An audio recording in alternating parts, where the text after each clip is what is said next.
I'm Anthony Elmore, President and founder of the Proud Black Buddhist World Association, here to bring you another Proud Black Buddhist Lecture. We are not only the Black Buddhist voice of America, but we are the Black Buddhist voice of the world. And today we bring you another exciting Black Buddhist lecture called Buddhism and the Red, White, and Blue. See, when you think of Buddhism, you think of some Asian on a mountain meditating. But we never relate Buddhism to the red, white, and blue. You see, ladies and gentlemen, when black people stand up and when we say we're the Black Buddhists of America, they try to shame us to make us think that we are anti-American. Well, we in this lecture show you that we are not anti-American, but we, Proud Black Buddhists, are the real Americans, and we bring you a lecture, Buddhism and the Red, White, and Blue. Let's get to our lecture. Now, what I want you to do is that I want you to, first of all, look at a scene from my 1998 movie called The Contemporary Gladiator. Now, what I say in this scene is that since I joined NSA was a Japanese Buddhist organization that started in America. It was called Nichiren Shoshu America. And when I joined this organization, through my Buddhist practice, I learned that Buddhism was finding the American dream. What I want you to do, I want you to look at a scene from the movie that was shot over 30 years ago, where I talk about living the American dream. Let's watch the scene for the movie and come back with this lecture, Buddhism and the Red, White, and Blue. Those who were late for the meeting, we next have Anthony Elmore to give an experience. Good evening! Good evening! Since I've joined NSA, I have changed my views of society, and I have rekindled my desire to attain the American dream. For many years, I've practiced karate. About 3 years ago, a new sport was born in America called karate kickboxing, and I have made the determination to one day become the world karate kickboxing champion, therefore creating happiness for myself and at the same time bringing happiness to others. Thank you very much.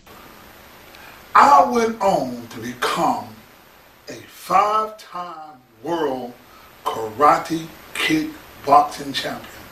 And we did live the American dream. We were part of the American dream.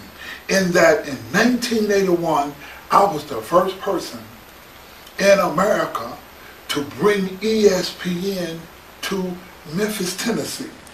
Back when we started kickboxing, we were the founders of karate kickboxing that later became known as mixed martial arts that we see today.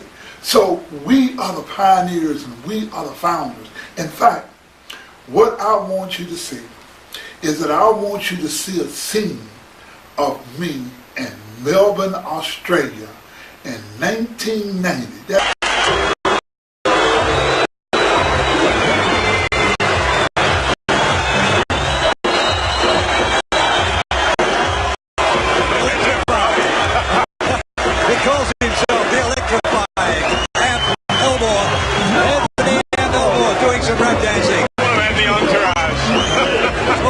Like 28 years ago. I'm in Melbourne, Australia, and I'm wearing the red, the white, and the blue. And there was nothing greater than going to a foreign country like Australia and you represent America. See, they try to categorize us as being some revolutionary people that's against the American government. Well, I'm here to tell you that through my Buddhist practice, I embrace the red, the white, and the blue. And all of these white people come up and say, we're going to make America great again, and we are the real Americans. Well, we, Proud Black Buddhists, are just as American as in American. And how many of them could go to Melbourne, Australia, fight in front of 10,000 people, and you got your red, the white, and the blue, and you represent America? That is the red, white, and blue.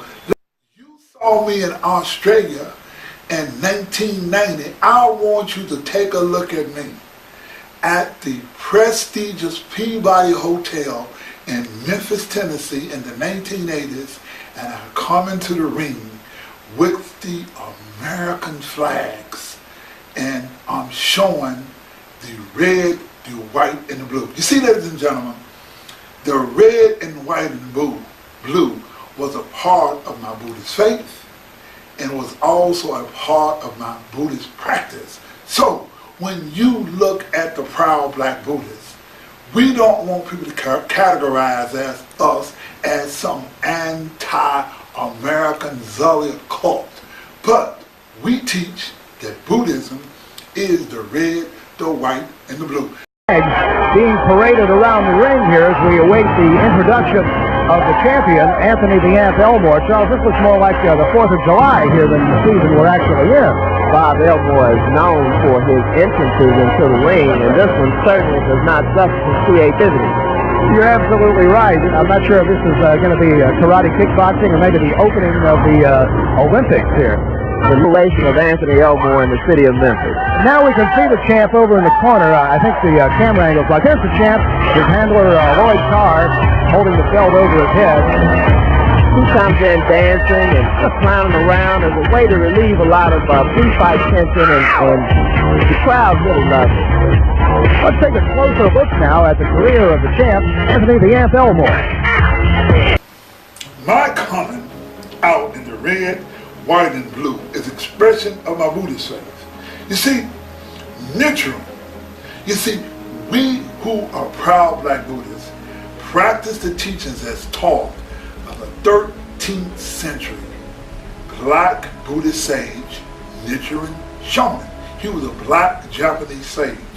And Nichiren Shonin, we follow his teachings. Now, it is Nichiren who teach that the highest teachings of the Buddha is only the Lotus Sutra. You see, this is how Nichiren explains it. Now, he explains things in letters that are called the Gosho, and there's a Gosho called the Daimoku of the Lotus Sutra.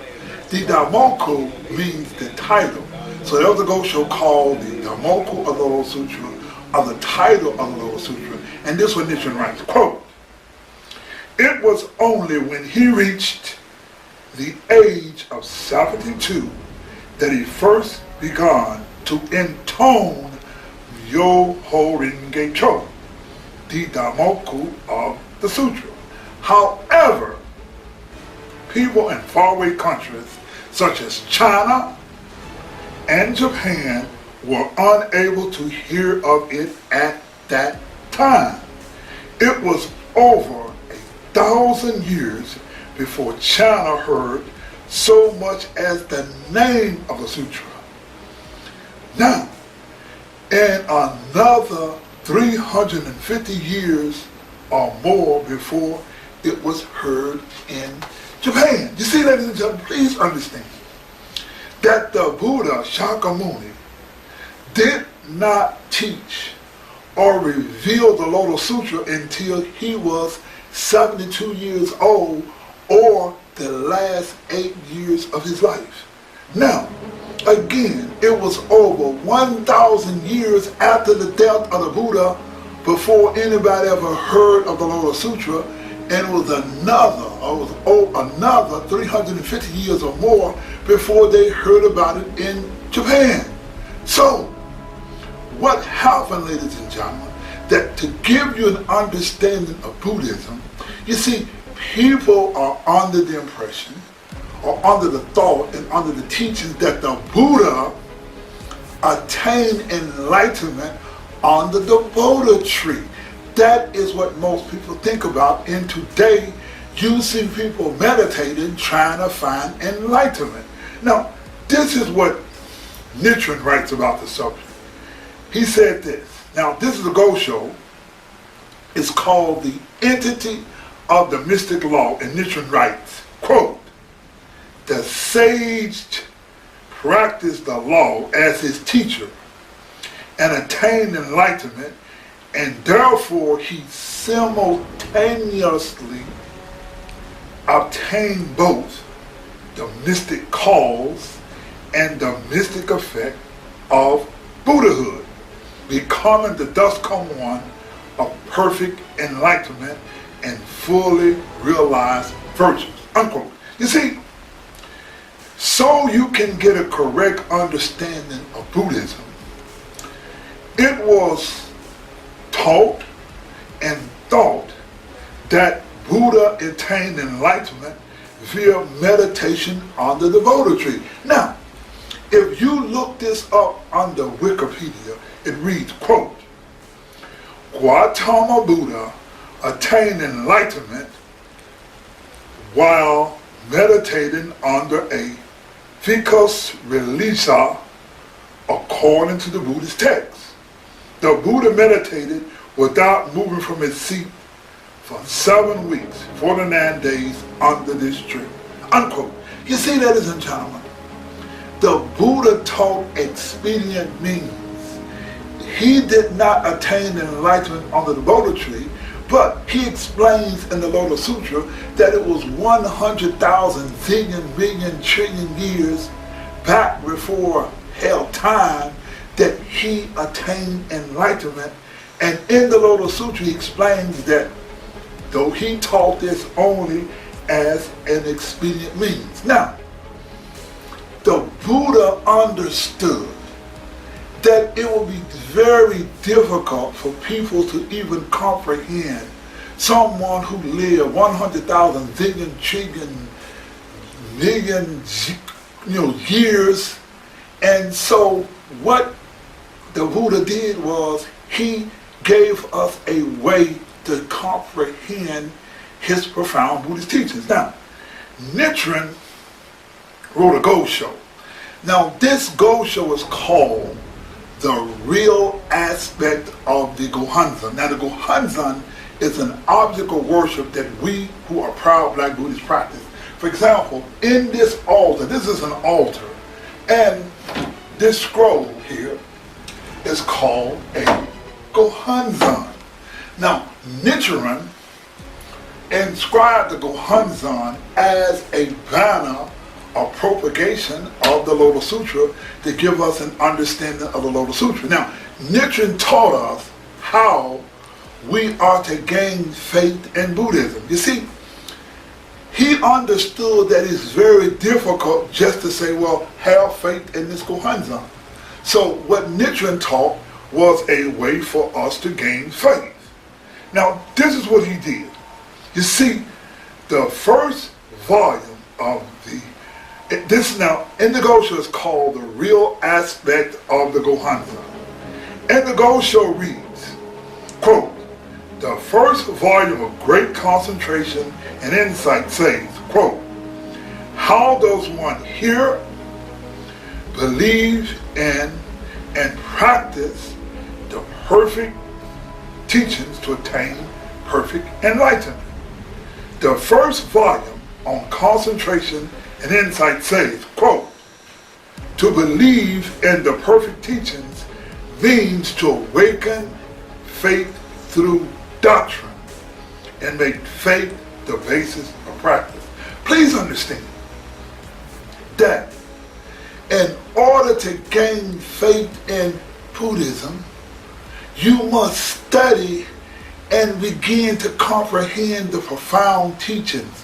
For example, you're going to learn mathematics and science and trigonometry and geometry and all the sciences. Science you must study, and once you see the scientific and the profound methods, then you begin to have faith because it's scientific.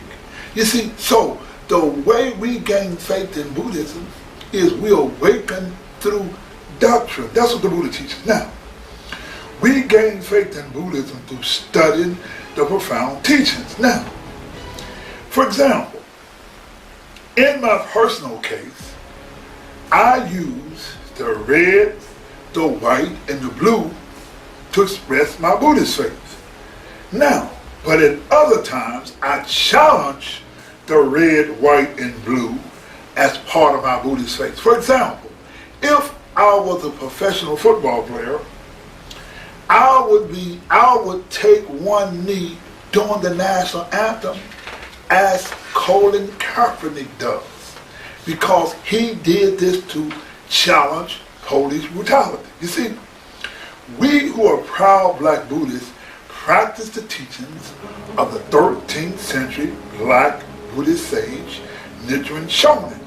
Now, this is how Nichiren explains it in the writings again. His writings are called the Gosho. Now, there's a Gosho called The Entity of the Mystic Law.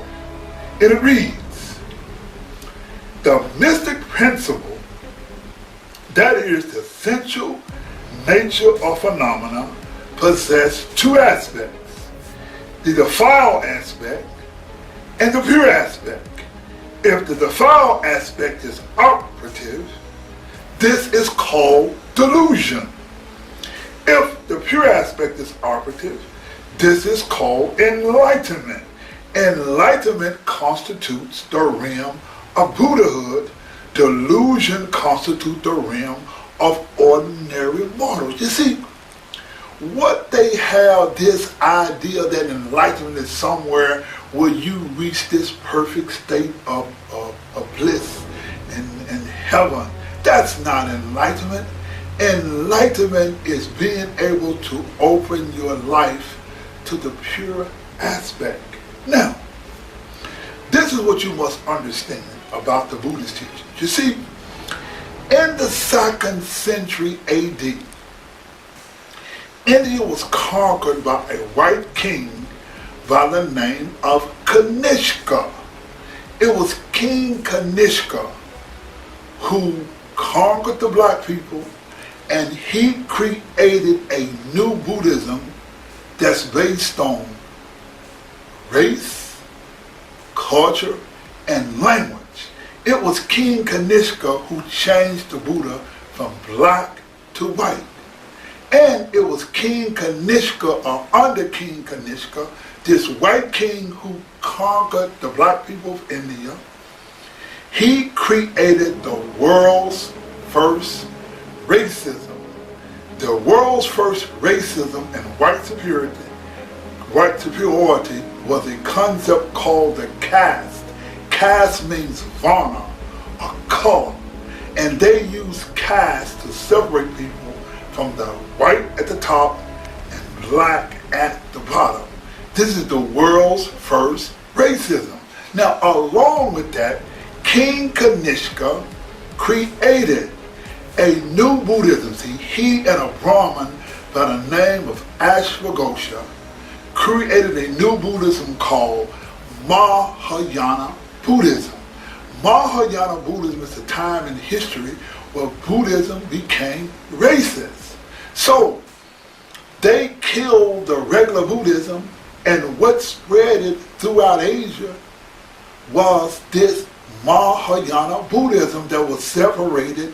They call it superior, or they call this Mahayana teachings the higher teachings, and they call the other teachings, they gave it a name called Hinayana. They separated Buddhism in these terms, and it was King Kanishka who created his own second forward Buddhist council, where he changed the writings of Buddhism.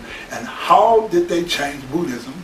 They did it through a new language called Sanskrit. See, Sanskrit is another name of extricating all black history, culture, and language from Buddhism. Now, it was the black Buddhist sage Nichiren who declared that only the correct teachings of the Buddha Shakyamuni was the Lotus Sutra. See, although there exists Nichiren Buddhist sects in Japan, and they call themselves Mahayana Buddhists. Now, Nichiren rejected the Japanese Mahayana Buddhism, but the Nichiren sects call themselves Mahayana Buddhism, and they practice the Sanskrit, or they incorporate the Sanskrit into the teachings, and they extricate all Black Buddhist history, culture, and language from Buddhism. We call this the defile aspect that entered Buddhism. You see, this is what Nichiren writes about it at a Go Show. There's a Go Show title, The Expedient Means and the Lifespan Chapters. And Nichiren writes, quote, "When we scrutinize the sutras and treatises with care, we find that there is a teaching about a precept known as following the customs of the region that corresponds to this. The meaning of this precept is that so long as no seriously offensive act is involved, even if one were to depart to some slight degree from the teachings of Buddhism, it would be better to avoid going against the manners and customs of the country. This is the precept expounded by the Buddha. It appears that some wise men who are unaware of this point. You see, when the Asians or the Japanese bring Buddhism to America, or the way they teach us Black people, they don't teach us Black people Buddhism, they bring us Asian culture. They have you sitting around somewhere meditating, practicing the teachings that's not the teachings of the Lotus Sutra, or they give you a teaching that extricates all your Black history, all your Black culture, all your language, and they even take you out of your culture and make you shame of who you are. And they tell you that you're trying to reach a state of enlightenment when they themselves are not enlightened. You see, this brings us to Buddhism and the red, the white, and the blue. You see, when it comes to Buddhism, we proud Black Buddhists are the Americans. Please note that all the popular forms of music and dance comes from Black people. You see, white people, when they came to America, they brought their culture with them. And they had music like the waltz, and they had the polkas, and the white folk created things like square dancing. Well, what they did to the Blacks, they took the Blacks and they made our ancestors slaves. And they took away all their culture, they took away all their history, and they took away all their language. But it was Black people who reached deep inside themselves with that Buddha nature, or that high life condition, and they came up with the culture, they came up with the music, they came up with a song, they came with the dance that helped to make America what it is today. It was the Black folk who taught white people how to rock and how to roll. You see, that is what makes us Americans. This is the red, this is the white, and this is the blue. You see, it was Dr. Martin Luther King who said, the greatness of America is its right to protest for rights. That the greatness of America is the right to protest for rights. You see, we who are proud Black Buddhists protest the fact that Asians have extricated all Black history, all Black culture, all Black language from Buddhism, and they give us meditation instead of education. For we who are proud Black Buddhists bring you America, America's Buddhism. America's Buddhism is the proud Black Buddhists. We are the original Buddhists. We are not some Asian. You see, white people say, you trying to make Buddhism black. Hell yes. What that means is that I am black. And the Buddha taught that we should practice Buddhism inclusive of our culture, our language, and our history, and our Buddhism is the red, the white, and the blue. But let's take this thing further. You see, there is a teaching of Buddhism, and there's a Gosho called the gift of rights. And it reads, quote, the true path lies in affairs of this world. The Golden Light Sutra states, quote, to have a profound knowledge of this world is itself Buddhism. And he goes on further. He says, the Nirvana Sutra states, quote, all non-Buddhist scriptures and writings in society are themselves Buddhist teachings, not non-Buddhist teachings. He goes on further. He said, when the great teacher Milo compared these passages with that of the 6th volume of the Lotus Sutra that reads, quote, no worldly affairs of life or work are ever contrary to the true reality. He revealed their meanings and pointed out that although the first 2 sutras are profound, since their meaning is still shallow and fails to approach that of the Lotus Sutra, they relate to secular matters in terms of Buddhism, whereas the Lotus Sutra explains that secular matters are the entirety of Buddhism. You see, the Japanese, white people, and black people who are trained by Asians,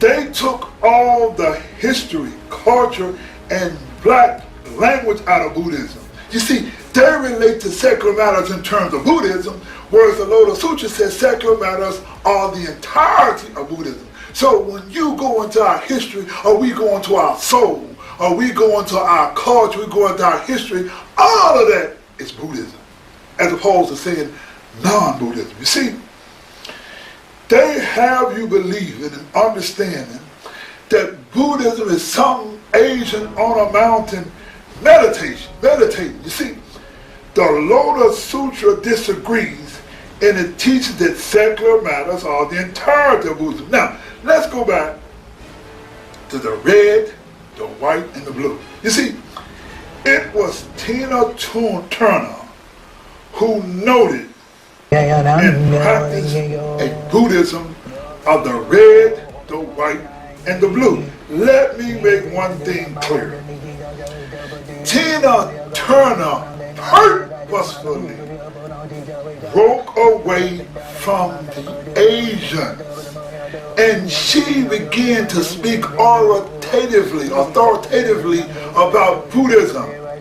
One thing that Tina Turner made clear: you would never see an Asian in Tina Turner's shadow, or some Asian speaking for Tina Turner.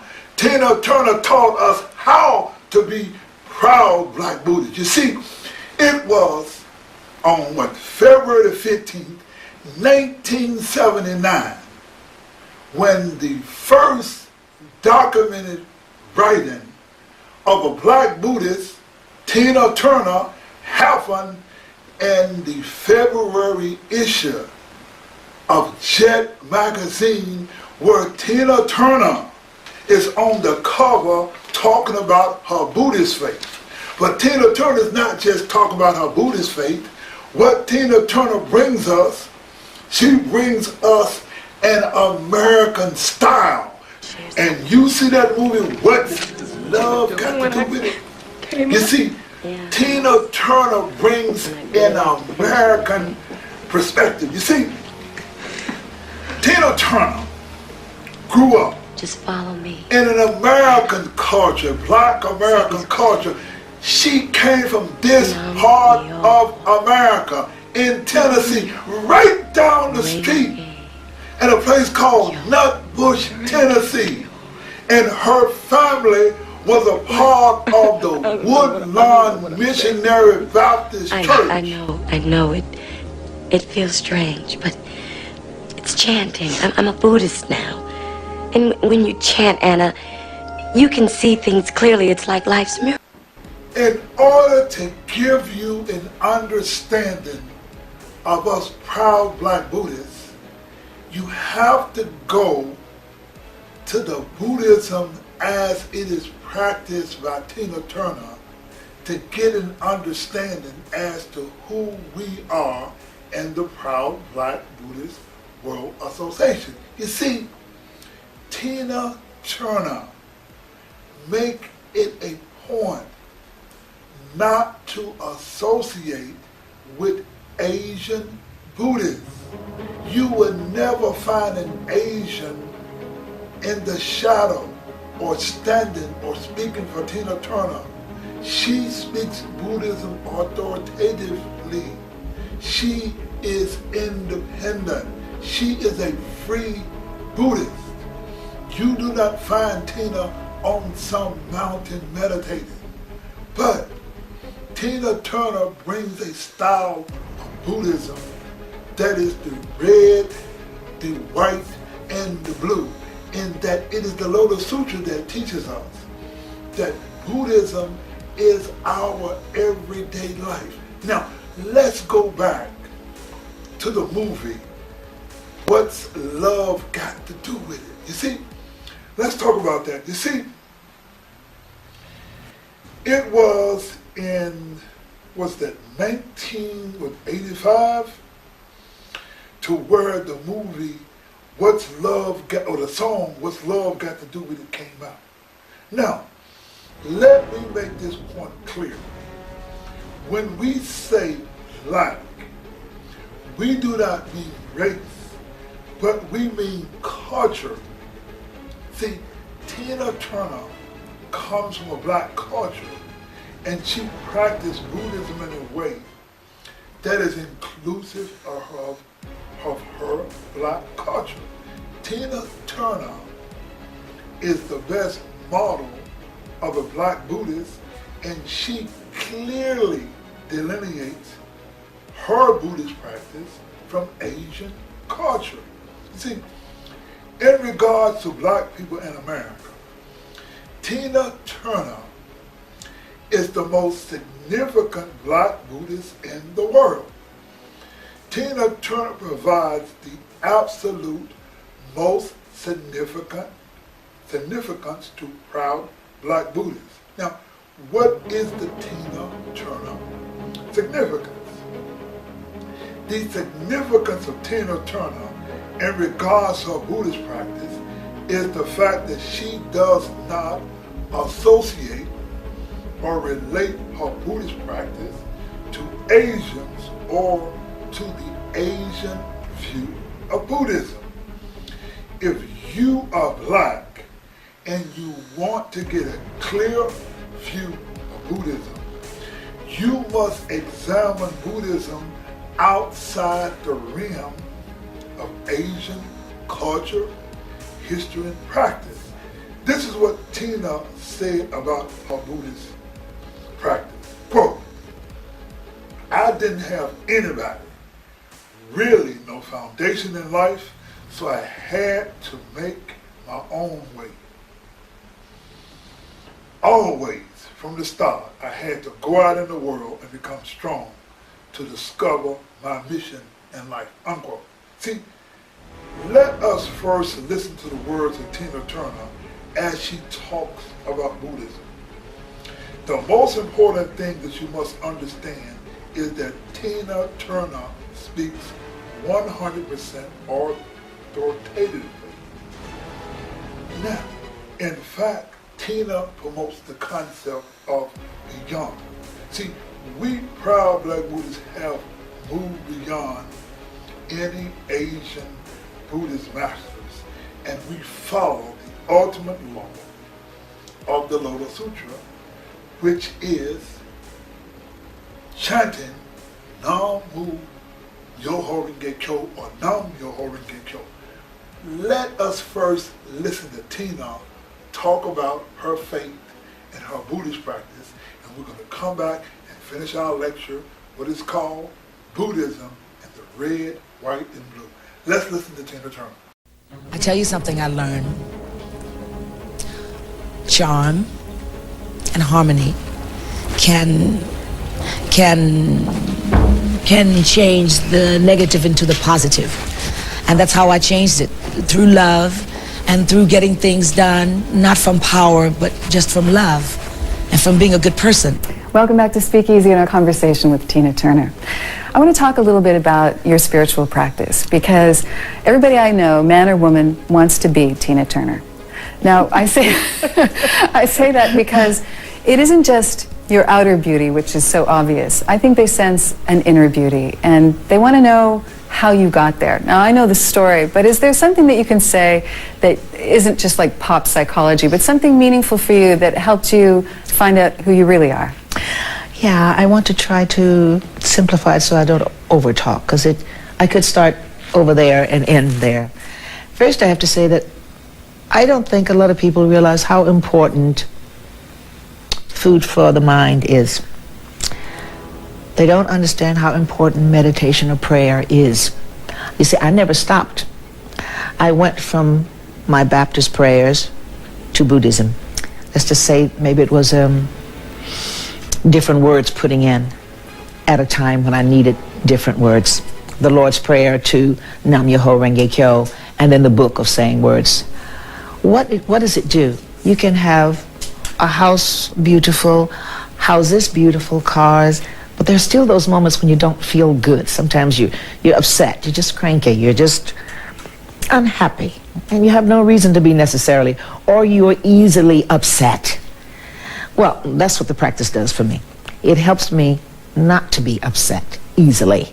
It helps me to deal with situations on a different level because I think differently about it.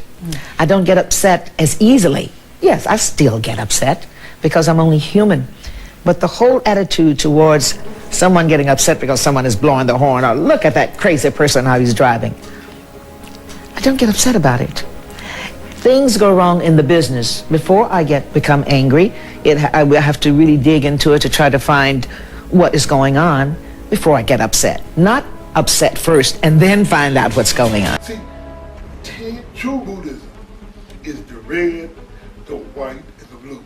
Tina infused Buddhism with the American spirit. You saw an American Buddhism, not some Asian sitting on a mountain, or not some Asian speaking for you, but Tina found that you taught that we got spirituality, that we can practice the profound teachings of the Lotus Sutra, and you don't have to have an Asian master.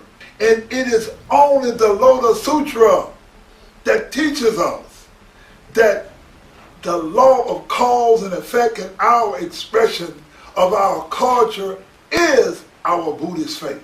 It is the Lotus Sutra that teaches us that when the pure aspect is operative, this is enlightenment, and this is who we are at the Proud Black Buddhist World Association. We at the Proud Black Buddhist World Association, we are the Americans. We are the American Buddhists. We are the innovators.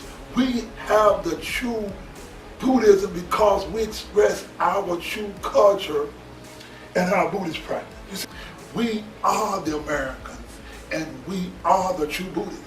So those of you who decide to practice Buddhism with the Proud Black Buddhists, just remember, we are the red, the white, and the blue. Thank you very much. Since I've joined NSA, I have changed my views of society, and I have rekindled my desire to attain the American dream. It's the way in which karma go. Now your Ringeto is the way in which karma go. Now your Ringeto is the way in which karma go. Now your Ringeto is the way in which karma go. Now your Ringeto is the way in which karma go. Now your Ringeto is the way in which karma go. Now your Ringeto is the way in which karma go. Now your Ringeto is the way. I found myself a brand new mission to help others make a big decision. We bring to you as spiritual religion. It's not the religion that you expect. It's all about the law, the cause and effect. The vultures in the middle of the call of teaching. We do a lot of wisdom preaching. No more life with any drama. We change the words and change our karma. We bring to you the new Buddha way. We bring to you the new way to pray. After long prayers, a lot of meditation, I bring to you the Buddhist conversation. We can change our human relations. We bring to you the culture integration. It's about peace and love and changing situation. This China in Buddhism makes a lot of sense. It's about self-development and enlightenment. I made the decision to join the Buddha way. I joined the Buddhist sect called NSA. Buddhism is new to America and like a tree. What does the word such a China mean?